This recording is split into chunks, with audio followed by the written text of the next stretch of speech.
As I discussed yesterday, we need to be ready and we need to prepare ourselves and prepare the society and the communities we live in for the return of the awaited Imam al-Mahdi. And we also spoke about the concept of Imamah. We spoke about the government of Amir al-Mu'mineen and the style in which he governed in, and the way in which he treated people, which was focused on the key basis of justice, equality, fairness, and the even distribution of wealth. And just following on from this, I want to start talking about another broad topic, which will be split into a different number of lectures. And inshallah, it will talk about and relate to the government of Imam al-Mahdi. We already spoke about the government of Imam Ali alayhi salam, and now I want to talk about the government alaykum salam, of Imam al-Mahdi. And one of the questions which people come, especially to the Shia with, and amongst the Shia themselves, is how will the Imam, when he comes, eliminate the various different evil and unjust political systems, and how will he establish a unified global system?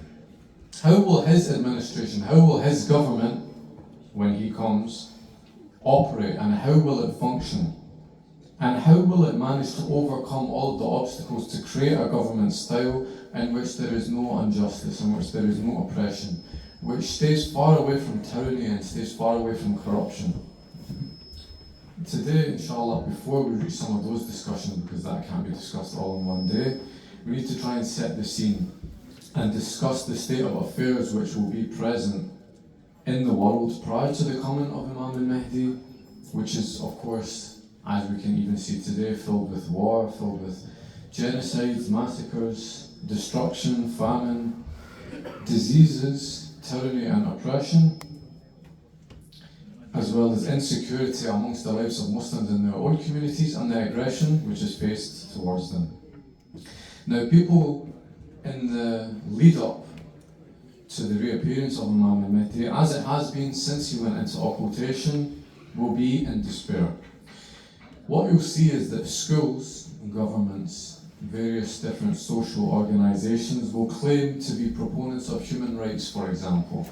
They will promote themselves as supporters of happiness, supporters of justice in the world. But people will begin to lose hope in these organizations. People will not put their trust in them, as they will see that the undesirable conditions of the world are not being aided by these groups. These groups are not making a difference in the world, and they're not promoting a just and fair system of government. What they will, however, do is expect a saviour to come and replace this system of injustice with something fair and something beautiful which will look after them and which will care for them. And they will expect a reformer to come and give them salvation, and this, of course, is where Imam al-Mahdi comes into play. And I'd like to start by mentioning that these lectures are based on the work of Sheikh Najmuddin Tabasi, which is titled An Overview of Imam al-Mahdi's Government. And I want to start with a reflection. Of course, reflecting is something which the Holy Quran emphasizes so much, especially during the nights of Shahr Ramadan. When we as human beings are in the light, we tend to be less aware of its importance, and we only appreciate the real value of something when we are in the darkness from it, when we don't have it. For example, when the sun is shining during the summer and it's in the sky, we don't pay that much attention to it. We don't realize how much importance this thing has in our lives. But once it's behind the clouds, once we're denied of its rays of sunlight, once we're denied of its warmth, we begin to miss it, and we begin craving the next day so that we can have this sunlight, because we aren't aware when we have it of its value. And similarly, we only feel the urgency for the reappearance of the awaited Imam in the context of its wilayah, and we become increasingly aware of it once we see all of the undesirable conditions which we are faced with in the world today, and the state of affairs that will occur before the coming of the Imam. So if we're going to talk about Imam Mahdi's government and the way he's going to govern and the way he's going to replace the system of tyranny and corruption, we need to understand first what it is going to be like before the Imam comes, what is necessary for the Imam to come. Prior to the coming of Imam Sahib al-Zaman, as we mentioned, there's going to be division, there's going to be chaos, anarchy, something which we discussed. Islam is against the concept of anarchy and promotes a strong, stable system of government to help support the people that live under it. What we'll also find before the time of Imam al-Mahdi coming is increased killing and increased oppression, and this will encompass and prevail the entire world. Nowadays we're so used to seeing that only certain regions of the world become encompassed in oppression and war, namely our own lands in Western Asia and the Middle East, for example. However, for the Imam to come, it's said that these conflicts will spread out of the small zones which they're confined to dominate the entire world. And of course there will be bloody wars which break out between various different nations and of people. The verses of the Holy Quran which come in to talk about how Allah subhanahu wa ta'ala has set us into different peoples and tribes so that we may come to know each other, people will take this so lightly, and instead of coming to know each other, they will wage war against each other. And it will be the case that unfortunately there will be the corpses and strewn bodies of people who have been killed as a result of this fighting strewn all across the world. Unjust killing, unjust murders and massacres will receive and reach such a high extent that there will be no home or no family that won't have lost at least one member of their household due to an unjust killing. And they say that during the wars which will occur prior to the Imam coming, due to the severity and the harsh nature of them, that 2 out of every 3 men and youth will be massacred as a result of it and will be killed. Taking it away from the physical aspect, personal and financial security of people will be greatly diminished. For example, there will be a lack of funds for the masses, and as we mentioned, the rich people amongst the societies will hoard all of the wealth as they had done under previous unjust rulers, except this time to such an extent where fear and anxiety about how people will feed one another and how they will avoid starvation will overcome them, and famines and lack of food shortages and water will be prevalent, leading to more killing of people. Another interesting thing which will happen before the coming of the Imam, and what is necessary for the arrival of the Imam, is the spreading of contagious deadly diseases. Perhaps some scholars have said that these diseases will actually come about due to the nature that there will be so many dead bodies, so many deceased innocent people, that their rotting corpses will create diseases amongst the societies, which leads to them being spread all across the entire world. And some scholars have said that these diseases may also come about as a result of chemical warfare and the advancement of biological weapons by unjust governments who use them on people. You can already see this now, for example, in Palestine and Gaza, with the use of white phosphorus bombs killing young children.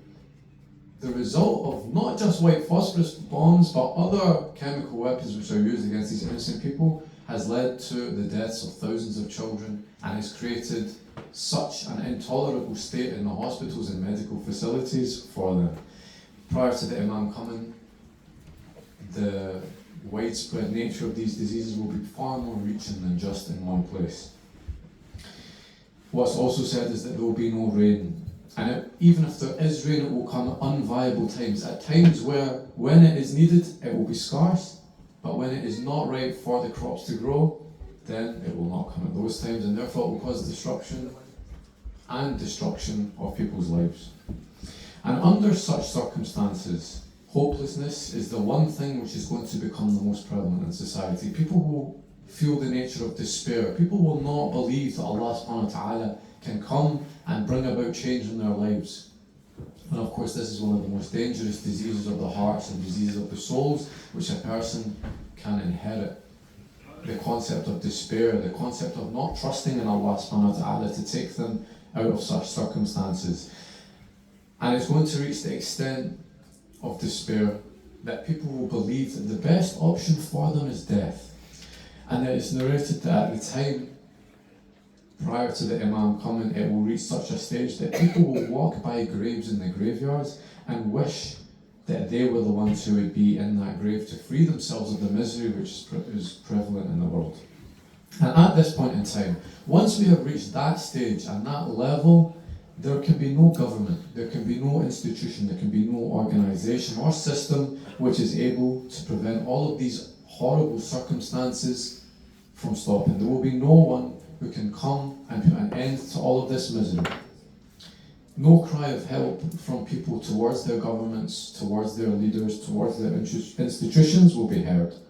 All of the people who claimed that they could protect civilization, all of the people who presented themselves as people who could further human civilization will prove to be traitors. They will prove to be liars to what they had claimed. And thus people will rely on someone other than a fallible human being or fallible system to come and save them. And they will hope for a divine saviour, something which is sent by a higher power, something sent by Allah subhanahu wa ta'ala. And at the time when hopelessness begins to engulf all of humanity, it will be the time where the awaited Imam Mahdi will reappear after so many years in occultation and waiting for the salvation of mankind. And when the Imam comes, the heavens will open up and there will be a voice which reaches out to all of the people on this earth. And it will say, Ya Ahl Adam, O people of the world, the era of the rule of tyrants has ended and the government of divine justice has begun, for al-Mahdi has come. And the important thing to realise in this statement is when it says the government of divine justice. As we know, a government must be based on the principles of justice, fairness and equality. And of course this government of Imam al-Mahdi will be the epitome of it because it's been declared to be a divinely guided government. And of course this heavenly voice which reaches down and reaches to the people of this earth will give relief into the hearts of mankind. It will give relief to the people who had become so accustomed to despair and who had been so accustomed to oppression and who had been deprived of any goodness and any blessings. Now, as I mentioned, not just tonight but in the other nights, Islam pursues the establishment of an Islamic government and considers the formation and the preservation of this Islamic government as one of the most important and highest religious duties for a person. The Holy Prophet exerted and put all of his efforts into establishing an Islamic government, for example, in Medina, and he strove to lay down the foundations of Islamic governance and of Islamic politics as well. And after the martyrdom of Rasulullah, despite the inspiration of the infallible Imams and the ulama, for example, that came after in trying to continue on this legacy of this Islamic government, the governments that came into place and that formed after the death of the Holy Prophet, with the exception of a very few cases, have not been positive. They've not been ones that we could rely on and ones that we could trust. And until the time of the coming of Imam al-Mahdi, this principle of unjust governments that we cannot trust and rely on will continue up until, of course, his government. And most of these governments prior to his coming will be based on falsehood and will slowly lead the Muslims into kufr. The narrations in the ahadith that have been transmitted to us from Rasulullah, from the holy Imams, describe the governments prior to the uprising of Imam al-Mahdi in pretty general terms. And we should try and point out and try and know the characteristics of these governments that we are warned about to see if we can really compare the style and types of governments which the Imams warned us about to the governments that we can see today. Because if so, if we see that the Imam is warning us about certain types of governments and we can see them in our life today, then inshallah it means that their appearance may be near, but Allah knows best. So, one of the tragedies, as I mentioned, which human society will suffer before the coming of the Imam is injustice and tyranny, which is perpetuated by governments against the people. And in this regard, the Holy Prophet has said that the world will be filled with tyranny and injustice such that there will be fear and war in every single household. Not just amongst the people who are targeted by the governments, but every single government. What this means is that the overbearing governments which seek to intrude themselves into every single individual's lives will become more prevalent. And this is something which we can see today. We have such high levels of surveillance in these Western countries now that the government can see exactly what every single individual is doing. And the slogan which they promote is that only those who have done something wrong need to be worried. But now we are reaching the stage where innocent people who have nothing to hide are being spied on, all of their data is being stolen, and the government has a say in everyone's lives. They can access them at any time. And naturally, people are putting up barriers to this. Why? Because there's a fear, there's a desire to have privacy. Rasulullah says in every single household there will be fear from the injustice and tyranny of governments. So we can relate this from today. We also have a narration from Imam al-Baqir alayhi salam, which says that Al-Qa'im will not rise up except at a time full of fear and full of dread. What he's referring to in this instance is the governments which reside over people and instill the fear amongst them. And this fear and dread will mostly stem from the rulers in the world, as we mentioned before, the advent and the coming of Imam Mahdi. And in this regard, Imam al-Baqir again says that the Mahdi will rise up at a time when the helm of affairs would be in the hands of tyrants. As we mentioned, governments now have such control over people's lives that it is impossible, seemingly, to escape their grasp. And we have narrations which mention 3 different types of governments that will emerge after the death of Rasulullah. And what we need to do is look at those style of governments which we are told are going to come, and then see what stage we are at today. What stage are the governments that we have today in relation to this hadith? So the Prophet says that after me and after my death, first the people who rule will be the caliphate, the khilafah. Then after that will come the emirs, followed by the kings, and then followed by the clear tyrants and oppressors. And then the Mahdi will appear. This is what Rasulullah says. So it's pretty obvious that we've now escaped the period of the caliphs. There's no caliphs these days. The caliphs that are mentioned are amongst the times in the old empires, starting from Abu Bakr leading on until further on empires after that. Then we have the emirs. The emirs are prevalent today, but not so much. What is quite prevalent today is monarchies, kings. This is the third style, or the third type of government which Rasulullah warns about. You can see that there are monarchies today, even in this country. However, what comes after the monarchy, as the Prophet says? After the monarchy comes the clear tyrants and oppressors. This doesn't mean that the ones before them, the caliphs, the kings, are not oppressors. However, these ones don't hold these titles of emir. They don't hold the titles of kings. They are merely belonging to the class of people classed as tyrants. Now, what I would say, looking at what we have in the world today, is that we are in the transitionary period between the kings and the monarchies and the royal families and the tyrants. In this country, for example, there is still a monarchy. However, I believe that this monarchy will, in the near future, disappear and be replaced with what we already have in the government here, which is tyrants. Of course, we all know what the Tories, the Conservatives are like. I fear that we are in that stage between monarchy and the tyrant stage, and that we are transitioning into this period. And what this means is that monarchies are beginning to die out. You can see this happening all over the world. Through the fall of the British monarchy and the fall of the British Empire throughout the world, all of the countries, 98% of the world, by the way, which was colonised by the British, has now slipped out of their grasp. And they're desperately trying to cling on to these countries. However, as you can see, they have failed pretty miserably in doing so. And as such, the powers of the monarchy are much weaker now than they were previously, and it's now in the hands of governments, which, as we mentioned, are becoming more oppressive to people. And inshallah, what this means is that we are transitioning into the last period of the type of rulers which the Prophet talks about before the Imam can come. Now, a government that has stability, that has political stability, is a government which is capable of serving its people and doing what is best for them and protecting them. If a country is continuously going through political change, then it is incapable of efficiently running that country. And it's said that the governments at the end of times, right before the coming of the awaited Imam, it will be such a shambles, and it will be to the extent that it is said that governments will assume office at the beginning of one day, and at sunset that government will have fallen. And what you will see, if we want to take it from our own country instead, If we look at the Conservative governments and how many Prime Ministers we've had over the last few years, it's unprecedented, it's unheard of.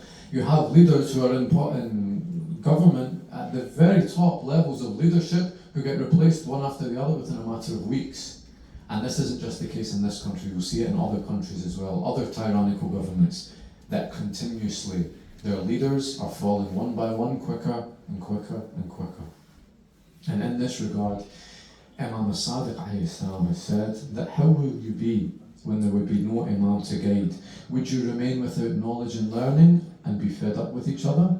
It will be the time when you would be put to a test, and the good and the bad from among you will be separated from each other, and the chaff, as in the seeds, will be separated from the grain.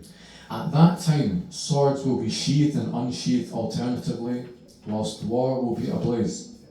A government will assume office at the beginning of the day and will be disposed and removed by bloodshed at the end of the day. If you look at all of the, as we mentioned, the governments here, if you look at all of the coups which take place around the world with governments overthrowing each other and political leaders overthrowing each other, we can see then that this is becoming something which is more prevalent. This is inshallah the start of the hastening of the reappearance of the Imam.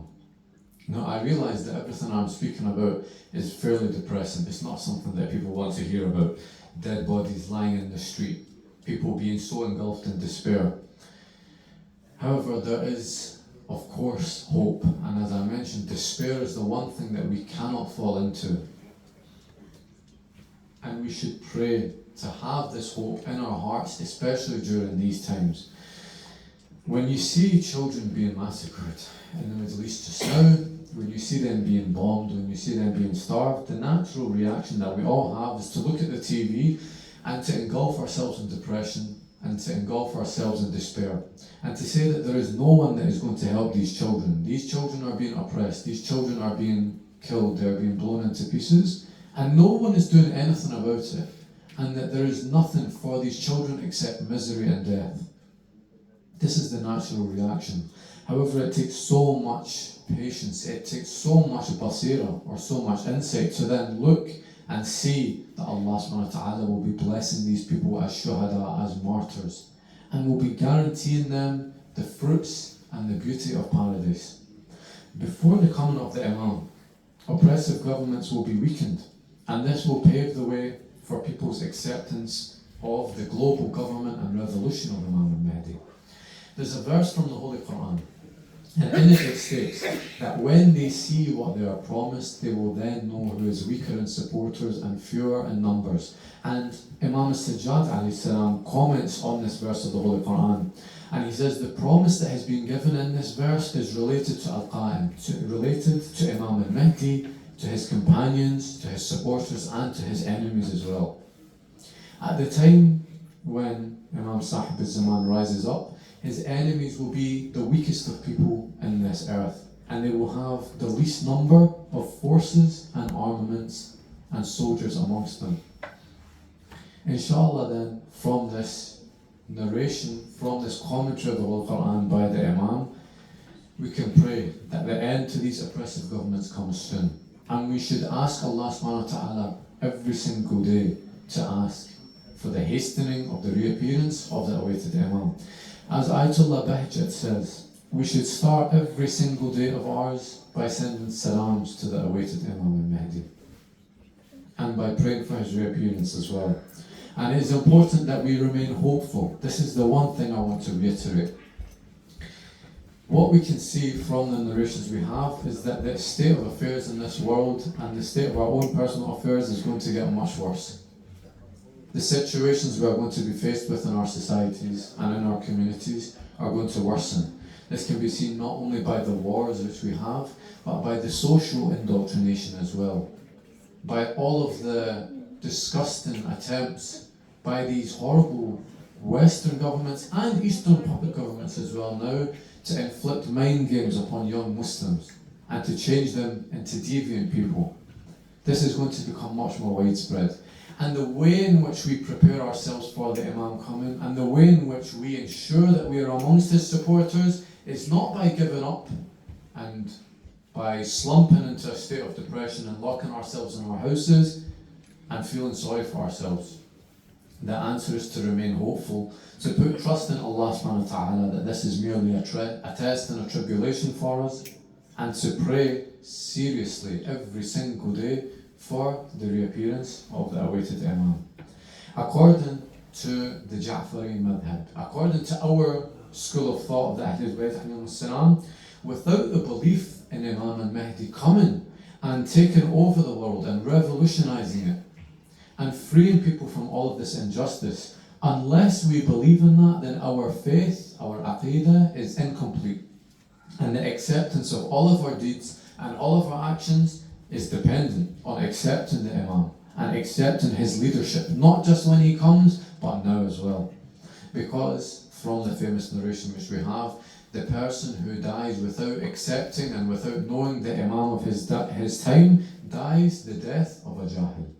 So to finish, I ask us that we seriously tonight, especially inshallah in the nights of Laylatul Qadr, in the last few days we prayed for the reappearance of the awaited Imam, and that we continue for the rest of this blessed month to ask Allah subhanahu wa ta'ala to hasten his reappearance. And I ask Allah subhanahu wa ta'ala to grant victory to the mu'mineen and to the madlameen, and for all of the shuhada, especially in Gaza and Palestine, and for the Hajj al-Sha'bi. Please recite Surah Al-Fatiha after salawat ala Muhammad wa ali Muhammad.